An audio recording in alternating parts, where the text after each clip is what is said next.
I'm going to call the meeting to order. Did everyone have a chance to look at the minutes and read those minutes from the last meeting? Yes. Yes. Absolutely. Okay. So maybe do I have a motion to approve the minutes from the last meeting? So moved. Thank you. Second? Second. All in favor? Aye. Thank you. And the treasurer's report. Freeland is not here today, but Warden Melton has the report for us, which is... We still have the same balance.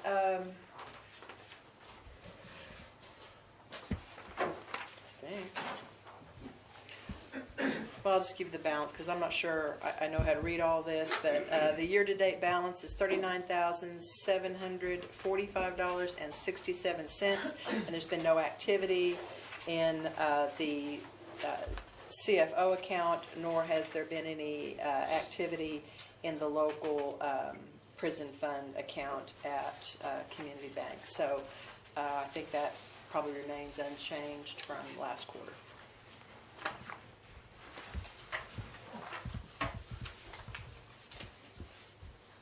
Can I have a motion to approve the financial report, please? So moved. Thank you. Second. Thank you. All in favor? Aye. Okay. You're on again, Warden Melton. Well, I appreciate everyone coming today. It's always good to see you all. We don't have a lot of earth-shattering news, but we did want to combine this with our 21st anniversary event. Yep, another year has rolled by. Last year we did quite a big celebration, so we're just doing a local thing after this advisory council. We hope you'll at least go down to the visiting room on your way out and look at some of our timeline displays and just take a trip down memory lane with us. If you can stay, we would love for you to stay. We're just having some refreshments for staff and a little recognition of staff. So a few things that are going on at Bill Johnson. I can't remember if I shared this last time, but you remember several months back, actually earlier or about halfway through last fiscal year, we were able to expand our Northwestern contract and also hire a couple more, 3 more case managers, 2 more case managers. 2 case managers, too. Yeah, 2 more case managers and 2 more counselors. And so what the goal was is with our population going up, we always had a very, very long wait list. And so our completion time was being extended. And so we were able to show that in dollars and cents wise, hiring a few more people would allow us to turn these beds over quicker, which has a benefit to the agency, and certainly it benefits the offenders and be able to come in and complete the program and be released. So that has been a huge success, and we haven't even actually had a full year completely staffed, but we probably went through the rest of the year almost 75% staffed. And when we started this project, we had between 80 and 100 on a wait list. And we were creeping up on 18 months to a year to complete, and now we have 0 on the wait list, which means as soon as they complete high structure, they can go immediately into treatment, and therefore we're back to our original goal from when we opened was to have people in and out in less than a year. So we are on track with that. Our numbers for last fiscal year were up, and we anticipate that number to go up even more. Now, having said that, I want to give credit to Northwestern for, it's really hard. Everybody struggles with keeping positions filled, and we actually have a vacancy right now. But they have worked really hard to get those positions and keep them filled so we could have those groups running at full force.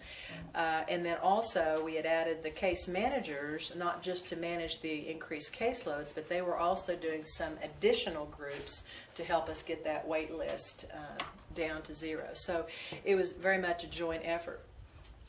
So one of the things that our new director is looking at, we have added, when you hear in the paper that we're running at 160, what is it, capacity? 116% capacity, at least. We too, have gone from 300, our design capacity, then we've gone up many, many times in the last 21 years to our current capacity of 758. We have about 294 what they consider to be temporary beds that we've had to add on, as have every other facility, to manage the bed space crisis. So one of the goals this new director has is to try and start backing out of those non-design, non-capacity beds. So what we're hoping is that with our increased turnover, that when we have enough staff to keep the offenders moving through here at a steady pace, that some of those beds that we might be able to shut down without even having any impact on the agency, because we're able to turn them over through expediting the treatment, not shortcutting the treatment, but getting back to the original 12 months and under to complete the program. So anyway, that's right now we are sitting on some vacancies at Bill Johnson. That's not through anybody's fault. It's just that we are turning these, we were kicking them out faster than that we can have appropriate people to place here. So that may allow us to look at some of those temporary beds in the near future, at least we hope. We did get to meet with the new director last week. We met with him as an interim briefly, but this is the first time that we wardens have met with him since he has been the director, and he was sharing just some of his big goals. Again, many plans to be made on how we do these things, but some of the big goals is that he very much believes that we really have to step up programming, that we have become a warehouse state through nobody's intention. But when you have to add this many beds, and we still, as of today, just as an FYI, we have 1,500 people backed up in county jails again. So that's a whole institution's worth of people that we don't have room for. So the bed space crisis is huge. But having said that, one of his goals is that we get back to at all facilities offering some level of programming. So we are very much in tune with the director's philosophy. He believes very much in what we do here. The director is also a member, I don't know if this has been in the paper, but the governor has convened a task force to look at criminal justice sentencing again. We've done this many times in the last few years. We can only hope that this one actually gets some momentum and does do some changes in sentencing to impact the bed space crisis. But it's got lots of people from every area of the criminal justice system, to also just some members at large. So it looks to me like a very well-rounded committee. They've met twice. So the director is hopeful that there'll be some really long-term changes made. We can only manage what we have in. So if we don't attack and look at sentencing and how we're managing prison beds at all levels, then we will never get ahead of this game. So anyway, the governor seems to be leading that charge, so that's very encouraging. The director's also looking at just any place else that we can become more efficient with what we have. And we've gone through this exercise for many, many years, and we are a pretty well-oiled machine.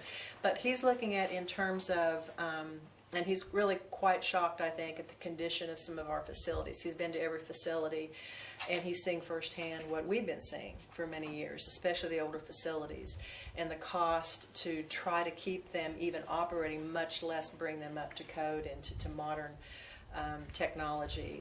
So he's looking at what is the best way do we want to continue. We did see with the closing of the work centers, we talked about that last time, combining them all into one. I think he's looking at across the state, are there facilities that we still need to look at? Should we continue operating them? So those are all very controversial things for the people who work at those facilities, but he's really willing to look at the hard issues about, where should we be spending our money, and can we ever bring the penitentiary? You can imagine it's an ancient facility except for H Block, which is 25 years old now, the newest part.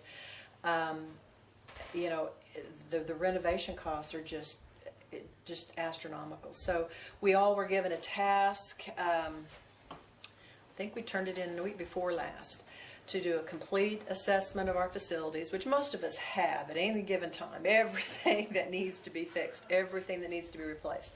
But we went back through and they're combining all that, and some of the first numbers coming in is that we're probably sitting on over $1 billion worth of needed repairs across the state. So it's really at a very, very critical level on what are we going to do. If we don't fix it, we don't have the money to fix it, but some of these things, do we keep putting money, into very antiquated heating and air, mechanical systems, just all kinds of issues. So so he's looking very very analytically at what makes sense to try to manage the resources that we have, and then we're seeing a lot more in the paper that he's putting out about what he's seeing about the deteriorating prisons. So I think he really is becoming a great advocate. He's very outspoken, and I think he's probably sharing some information that probably should have been shared a long time ago, but for lots of reasons. We all try to be the good soldier and say we can keep doing it with the money that we have. Every state agency is in the same boat.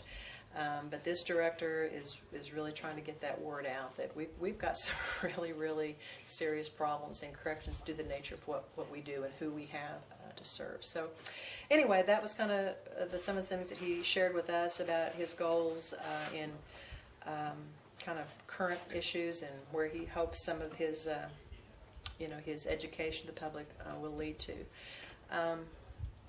With that, Todd has had some direct contact with our new director. He is, if you don't know, I don't know if we mentioned this last time, Todd not only is on the board, but he is on the executive team of the Board of Corrections. So his official title is the secretary. Is that right? Of the Board of Corrections? There's three key positions. Means nothing. Well, there is the chair, and there's the vice chair, and there's the secretary. And so those three folks typically work directly with the director on agenda and things like that. So he might have some insights to share about the director if you would. Well, I can always speak. I can speak. I don't think I have anything to share more than what you've already shared, except that the sentiments are exactly the same. The first thing that I want to mention is that for those of you people who are not employees of this facility or employees of the Department of Corrections, you need to be thanking every employee that works for the Department of Corrections, because they are doing an absolutely phenomenal job with what they have to work with. In the last month's figures, and these haven't changed since I've started on the board, we're 68% funded in the Department of Corrections, and at that time we were 124% of capacity. Now if you do the numbers, do the math on that, it's not very cool. 68% funding and 124% of capacity. And how long can this animal continue to go? And when is the next catastrophe going to happen? And it's not if, it's when. There's absolutely no question about that. Director Alba has taken the bull by the horns. He doesn't mince words. He gets in the middle of it. He's either going to fix it or get beat up trying.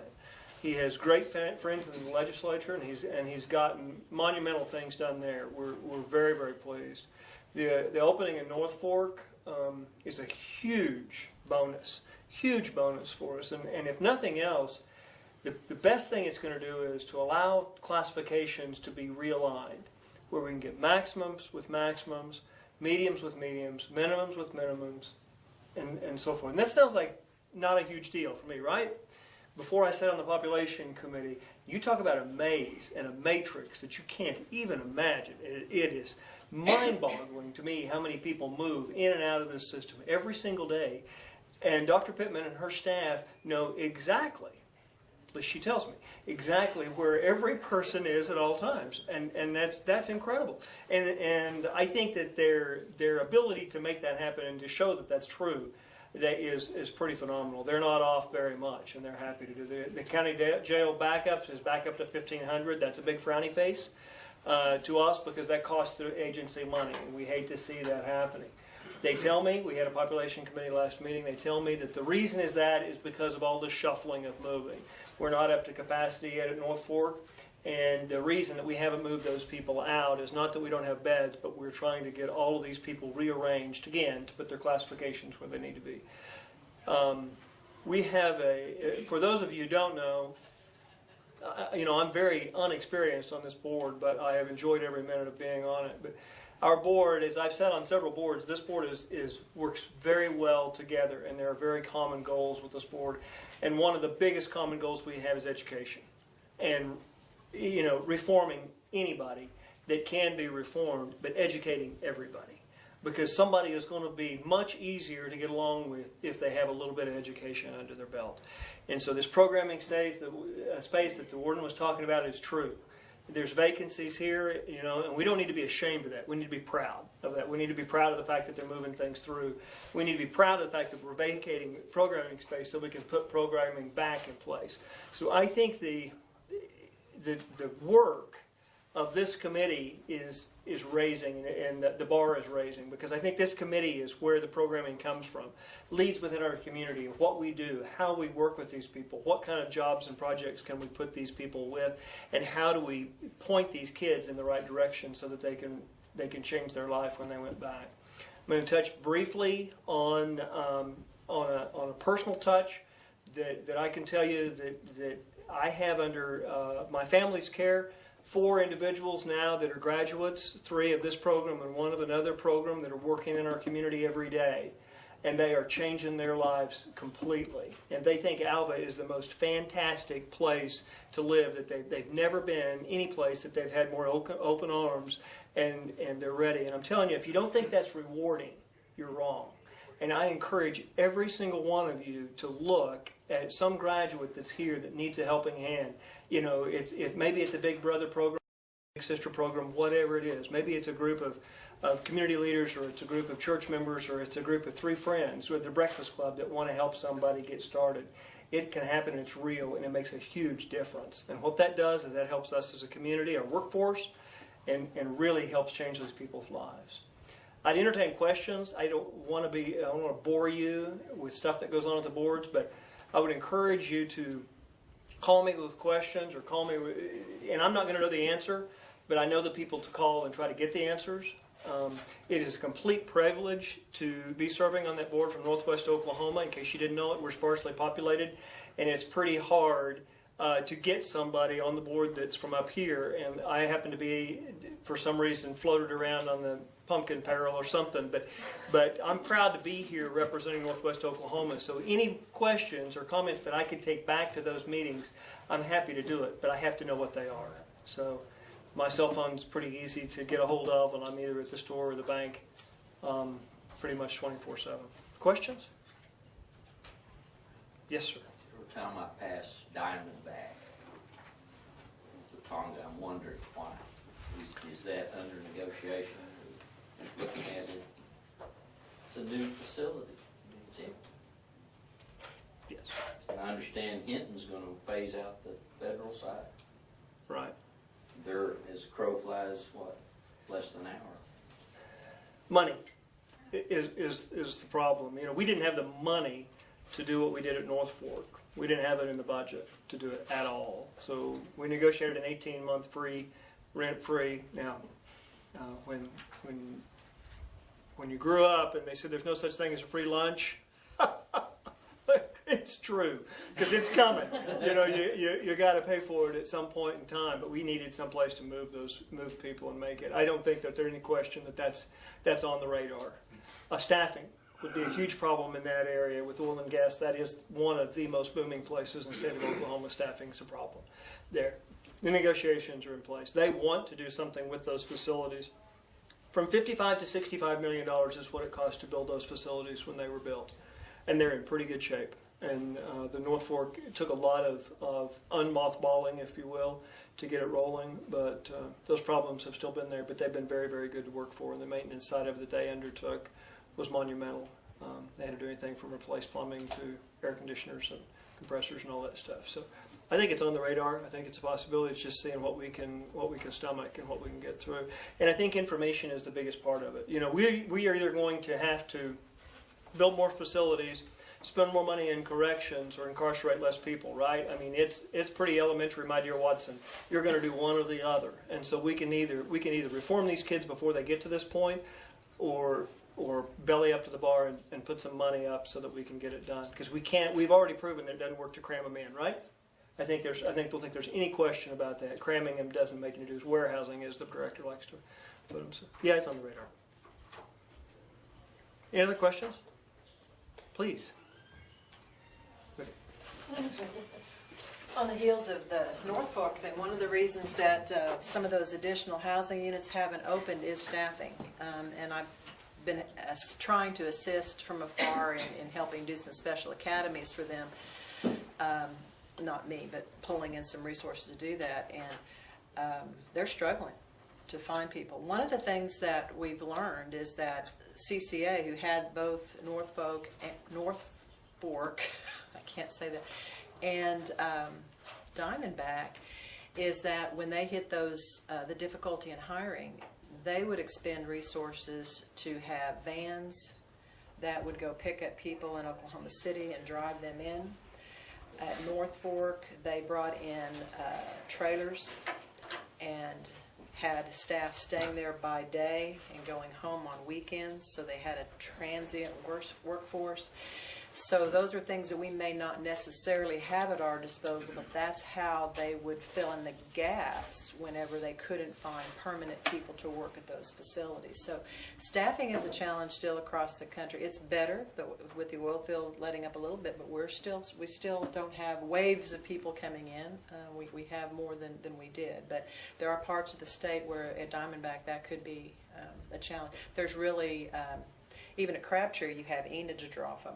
There's really not anything real close to Watonga. I mean, you could drive from Enid, you could drive from the city, but those are a bit more bigger commutes. North Fork at least draws from Clinton, Weatherford, and Sayre, and Elk City. So there are some communities out there that aren't going to be as challenging. So before I forget, this may well be the last advisory board. Yes? It will be. For Wes, and I just want to extend a personal thank you for all of your service to the Advisory Council, and especially on the Reentry Committee. And you know, I hate losing you. I really hate losing your wife more. So, truth be known, you know. No, we do. You are going to be a couple greatly missed in this community. And Tracy has been awesome. Tisha just can't really talk about it yet. She's in denial. Yeah. Although she was good enough to give us plenty of notice, and we hope that's a position we'll be able to fill. We've got several positions that we're hopeful, but you all have been great. Tracy in her service here, but you doing things on a volunteer basis that you didn't have to for the council. So thank you for.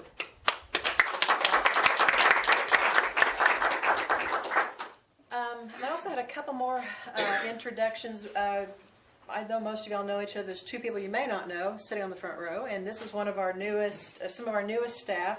Blake Woodruff is going to be a new correctional officer, and so he's going through the orientation process and will be in the next cadet academy. And Stacy Sanborn, who formerly worked for Lynn Martin, and because she worked for Lynn Martin, she's filling in for Lynn Martin, but she's actually ours. So, and she is joining us in our food service operation. So we are really excited to have these two folks join us. And speaking of the academy, we do have an academy going on right now at Northwest Tech, and that has been going through many changes. And one of the recent changes, and I'm not sure that I've even had time to visit with Gerald about it, but also in the director's meeting, we have, when we shut down the work centers, there was 2 work centers that we actually own the buildings, and one of them is in Carter County, Wilson, Oklahoma. I'm not sure if any of y'all know where Wilson, Oklahoma is, but it's somewhere between Ardmore and Amarillo. yeah, it is way far south, but it is a 4-year-old facility. And so right now, even though we had also been deeded over Source in Pauls Valley, the former Southern Oklahoma Resource Center, that is going to require some funding to bring it up to speed. That was originally going to be a training academy and a facility and some other services, medical facilities, but we don't, quite frankly, have the money to bring those facilities up to date. And so the plan now is that we're going in with minimal renovation, and we're going to renovate Carter County Work Center, and that will be our statewide academy. So we'll still run the regionals for a while. But at the point that they are up and running, then they're going to run one centralized academy again. So, but you know, even the director says, you know, so many things are still up in the air. But to have a facility that isn't being used isn't a good expenditure either. So that is what our plan is. And we've had our academies all over the state of Oklahoma. We've had them at OU, we've had them at Stillwater, we've had them at Wilburton, we've had them in Oklahoma City. So sadly, for those of us in Northwest Oklahoma, there's never been an academy except for the one that we've done here that's ever been close to us. So we will hate if we are sending our people down to Carter County, we will hate not having the opportunity to keep them here at home. But there How are. long is the academy? It's 6 weeks. Okay. So you know, but there are advantages and disadvantages. I can quite frankly argue regional academies as well as I can argue centralized academies. There are benefits and advantages to both. Does the agency pay for the cost of people being Yes, there for 6 but weeks? but that facility had food service, and we had a food service staff there when they had work center staff. So it will not require hiring any more staff. But yes, food service and lodging, you know, it does cost. But right now, what we're doing, we're really kind of up here. It works really good because we can have 3 facilities.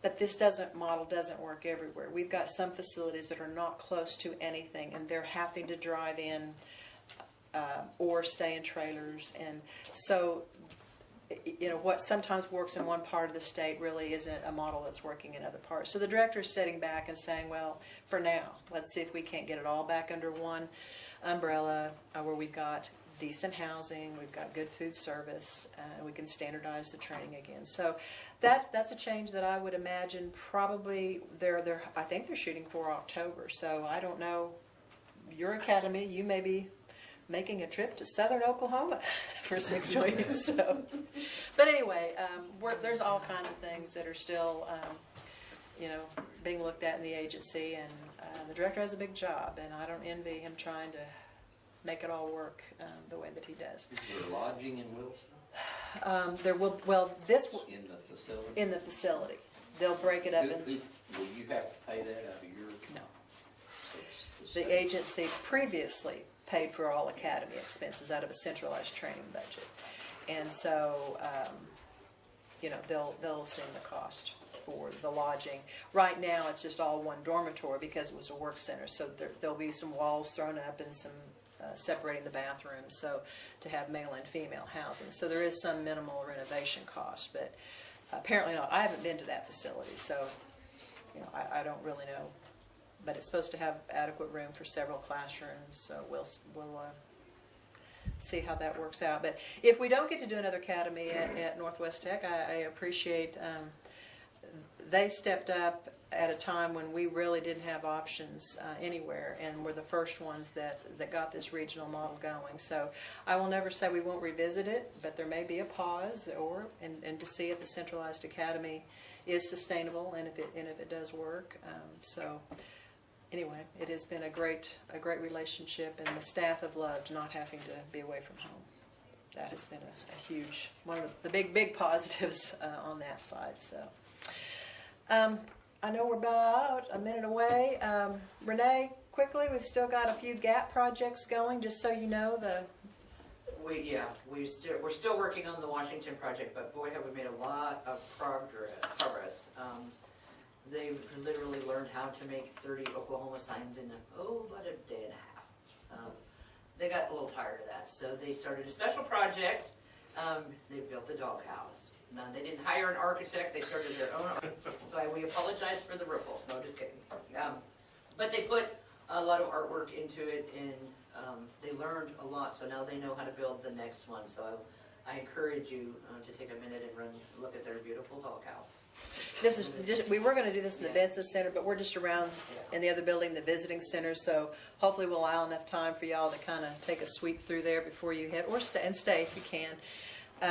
The GAP project has just been good in all ways. It's created some activities, and we've done I think some really good fundraising effort for the community. So those of you that I know, many of you contributed to the startup on that, and Renee's got that up and rolling. So, and if you hear of some projects, please give Renee a call. If there's something that we could build or something that we could do that would create something for an organization to sell to raise money, then we would certainly want to help with that. Yes. Anything else from anyone? Chief? No, is it a requirement that you have a good smile before you can go to work for BJCC? It is. We have smile interviews. It's Have a lot of training. And if you don't have one, yes, we have smile development. All righty. Well, I think that is all I have to update. So thank you guys again for coming. Yep.